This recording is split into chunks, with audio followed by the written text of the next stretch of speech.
Steve back again for work in progress number 16, right off the heels of work in progress 15.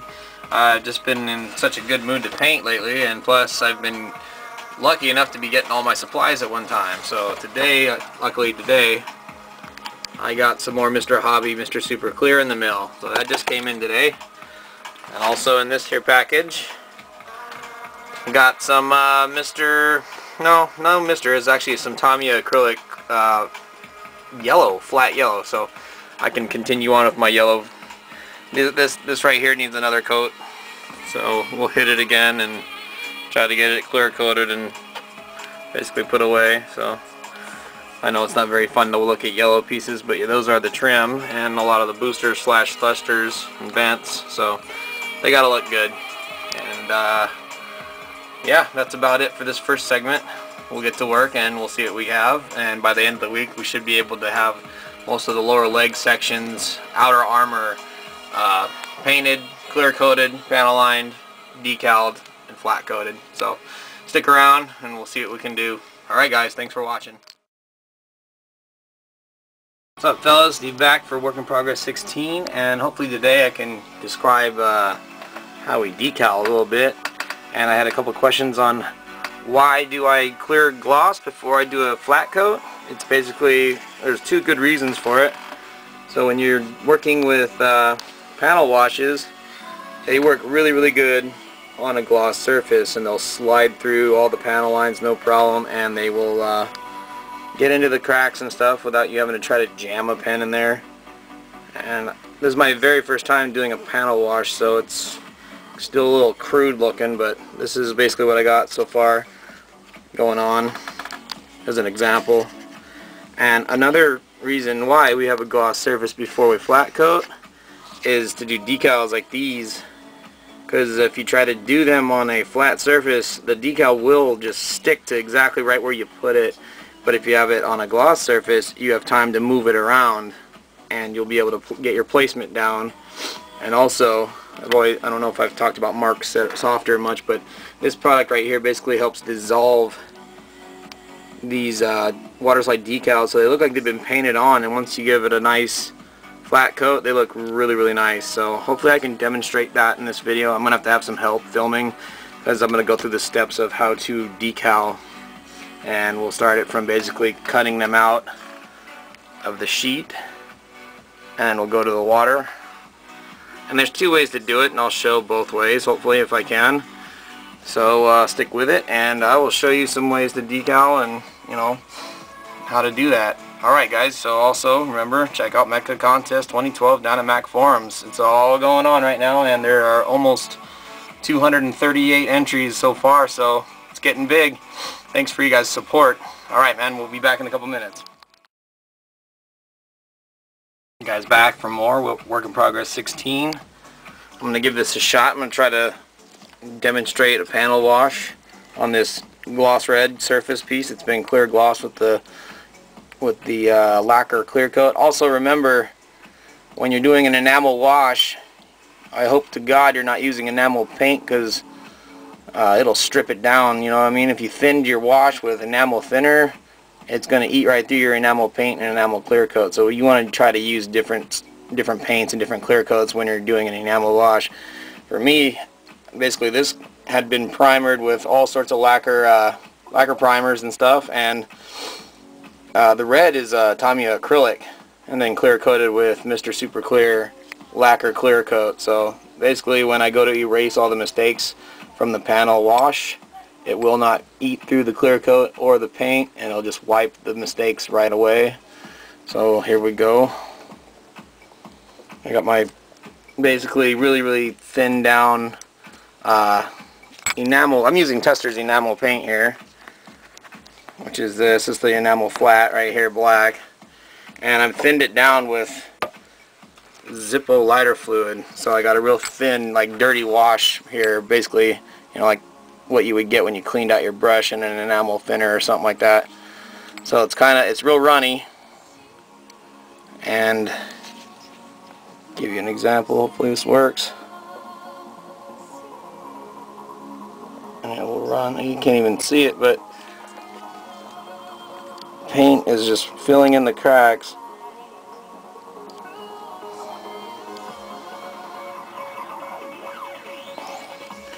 And we're not going to worry about the nasty stuff right there, but if you can see the outline of that little piece right there, that has been filled in with paint. And with a flat surface, it'd be really, really hard to clean that off. So that's the reason for doing a gloss coat before I, do a panel wash or decal. And to clean that up, all you really need to do is take some of this lighter fluid. And you don't really need a lot. So just take a little bit on your Q-tip, and you'll go through a lot of Q-tips when you're doing your washes and cleanup.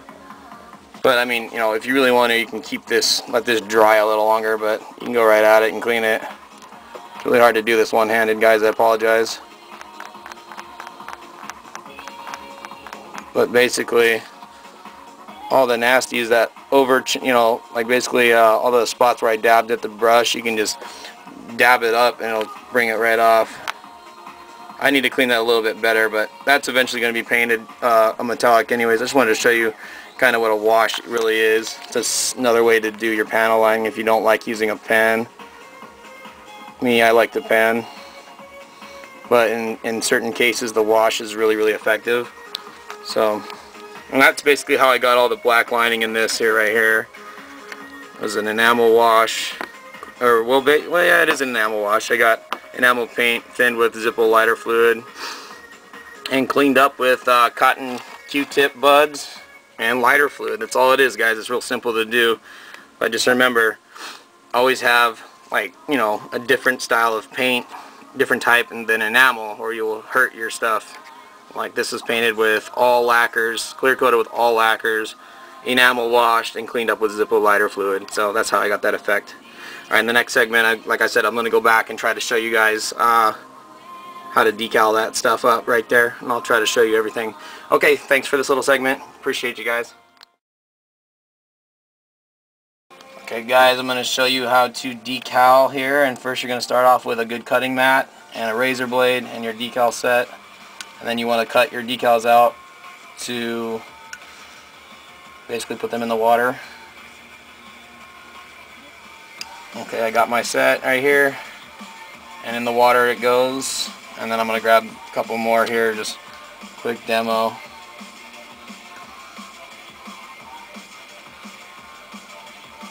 That one's not coming out very good.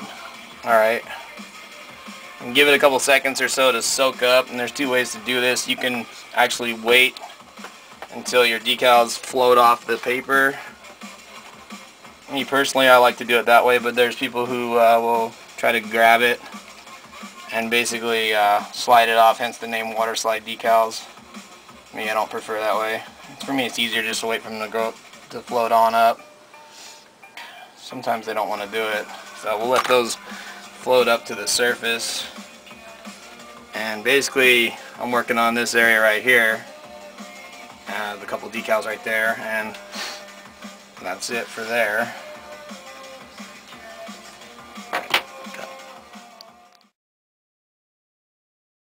I'm going to try to show you guys up close how I did that. I mean, it's not the easiest thing to film and use a razor blade and not cut yourself or cut anything. See, deep cut on a nice cuttable surface.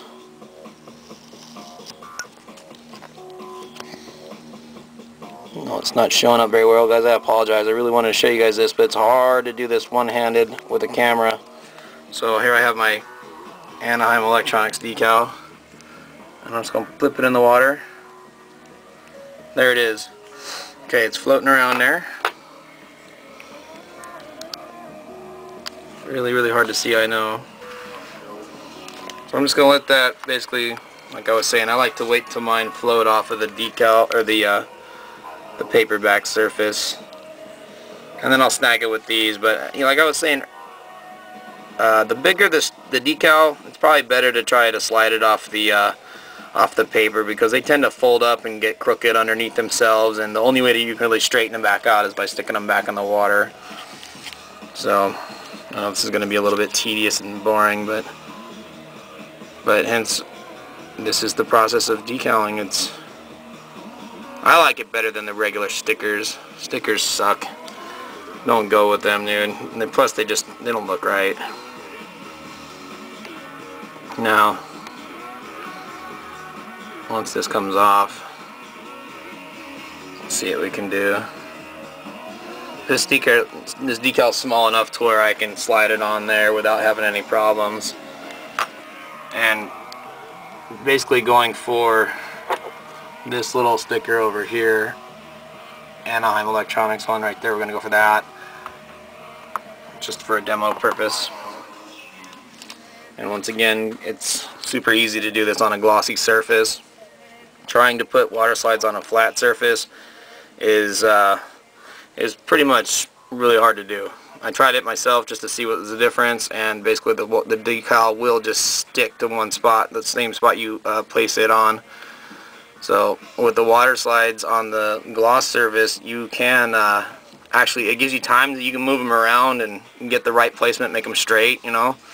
So to me that's a big plus, because me, I'm not as accurate as some people are with regular stickers.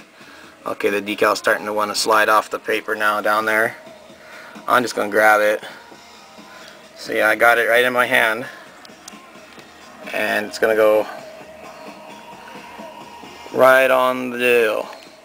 Now don't worry if you don't like the placement at first. Like I said, the gloss surface will allow you to move it around.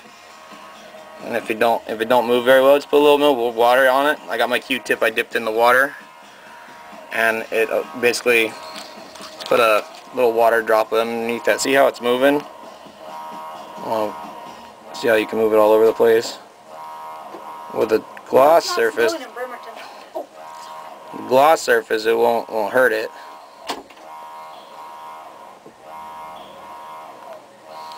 So there you have your placement. Well, let me get that just a little bit straighter. Okay, now it's got water underneath it. What I'm going to do is take a dry Q-tip and touch around it to basically suck all that moisture out from underneath it, and it'll pull it out from there, and there'll still be some left over in there. Really not happy with the way that was placed right now, so I'm just trying to get it straight. Now let's just take a look, reference it real quick to where it's going to be on here.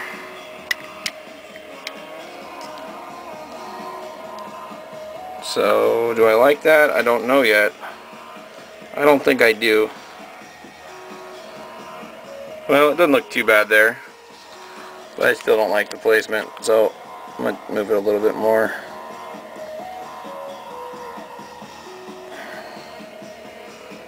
I think I'm good with that. So, next, dry Q-tip. Roll it over it. I made it move. Bummer. But that's okay, because we got the gloss surface. So it's moving. It's able to move it.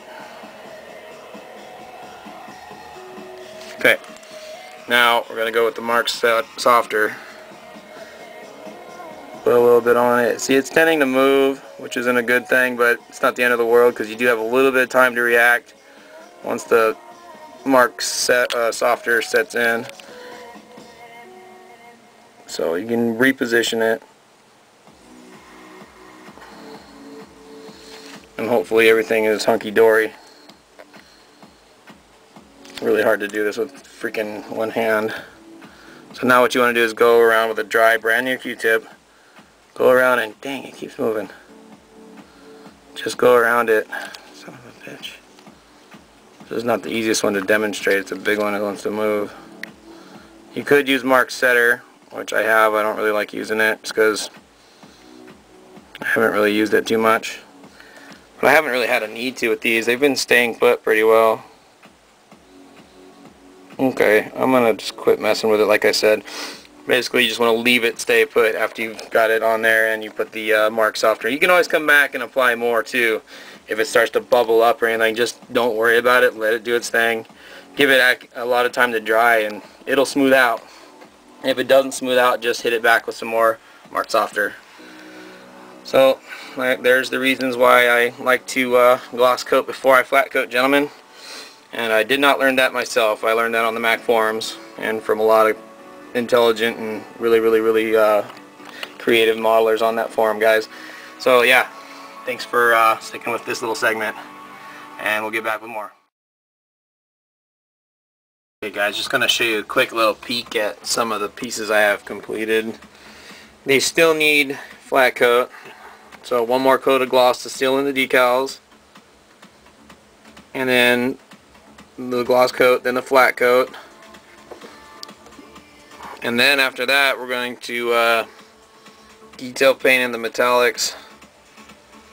So far the panel lining and panel washing has been going okay. It's frustrating. It really is not my favorite thing to do anymore.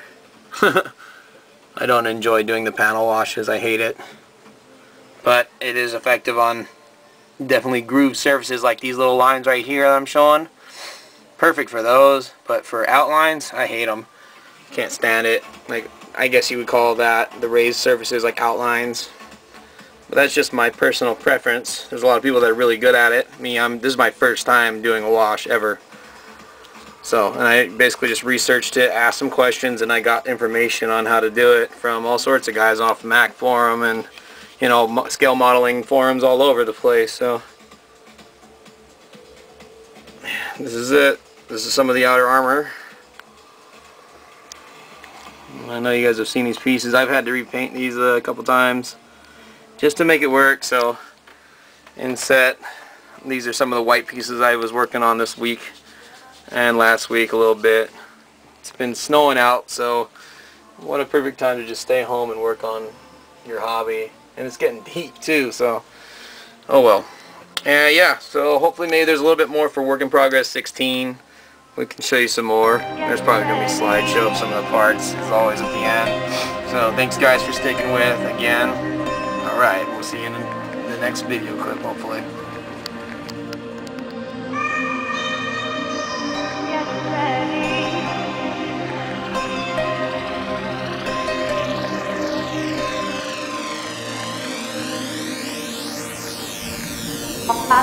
Hit the